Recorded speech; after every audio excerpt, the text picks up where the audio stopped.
네, 양진호 폭행 피해자가 경찰 조사를 마친 뒤 YTN 스튜디오에 나와서 이 사건 정황을 설명했습니다. 폭행을 예고하는 양 회장의 섬뜩한 발언부터 사건 뒤 회사 법무팀의 무마 시도까지 피해자 인격 철저히 무시됐는데요. 취재기자 연결해서 자세한 소식 들어보겠습니다. 조용성 기자. 네, 사회부입니다. 네, 피해자 심경 얘기하기가 굉장히 힘들었을 텐데요. 인터뷰 어떻게 진행이 됐습니까? 네, 폭행 피해자 강모 씨는 기차와 배를 갈아타야 닿을 수 있는 섬에 살고 있어서 인터뷰가 쉽지 않았습니다. 예. 만 1년 동안 다니던 위디스크를 퇴사한 뒤 다른 IT 회사에 다니다가 지난 3년 반 전 폭행 사건을 겪었는데요. 이후 과거에 있었던 일을 모두 잊기 위해 IT와 전혀 다른 직종의 일을 하며 멀리 떨어져 지내고 있습니다.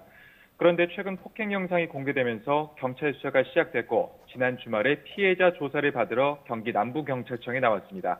예. 강 씨와의 인터뷰 일정을 맞춰보던 취재진은 경찰 조사 직후로 날짜를 조율했고 신분 노출을 우려해 몇 차례 장소를 바꾼 뒤 결국 어제 YTN 스튜디오에서 인터뷰를 진행했습니다. 예, 어렵게 이제 성사된 인터뷰인데요. 자, 이 무차별 폭행 사건이 왜 일어났나 이게 참 궁금했었는데 이 앞뒤 상황을 비교적 자세하게 이제 얘기를 했군요.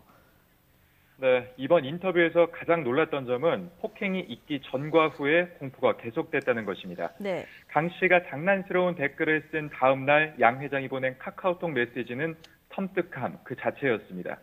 퇴사한 직원에게 회사로 당장 와서 무릎을 꿇고 사과하라고 하고 작업을 해주겠다고 말했습니다.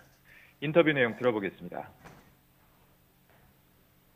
저는 그때 좀 당황스럽기도 했고 조금 그거보다 더 이제 좀 두려웠거든요. 예, 무서웠고 내가 수순대로 작업해 주겠다. 다시 그렇게 또 얘기를 또 하시고. 이후 회사에 찾아간 강 씨는 영상으로 알려진 것처럼 무차별 폭행을 당했고 일주일 뒤 회사 법무팀으로부터 연락을 받았습니다.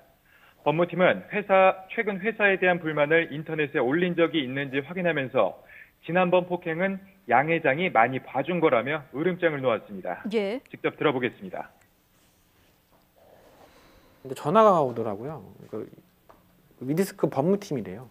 이번 불미스러운 일을 겪었는데 이제 회장님이 좀 너그럽게 봐주신 거니까 앞으로는 조심하시라고. 피해자는 무자비한 폭행을 선처라고 말하는 양 회장이 두려워 도망치듯 섬으로 떠났습니다. 네. 작업을 해주겠다 이렇게 회장이 얘기하고 법무팀에서는 이게 이제 회장이 많이 봐준 거다 이런 얘기를 했다는 건데 피해자가 숨어 살 수밖에 없었던 이유를 좀 알 것 같습니다. 양 회장을 둘러싼 영상 공개된 지 오늘로서 엿새째인데요. 추가 영상이 나오고 지금 수사가 시작되면서 상황이 많이 달라지고 있습니다. 지금 피해자의 심적 상태는 어떻습니까?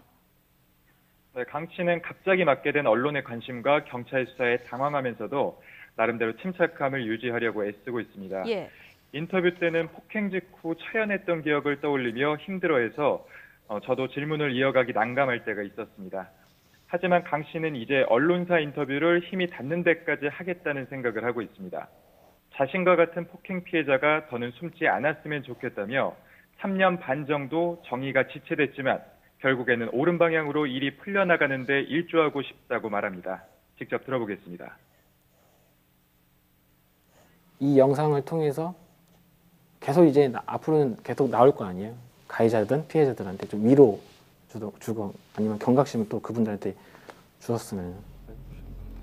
경찰은 이번 주에 양 회장을 소환해 조사한 뒤 구속영장을 신청할 것으로 보입니다.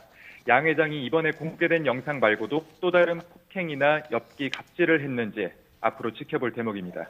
지금까지 사회부에서 YTN 조용성입니다.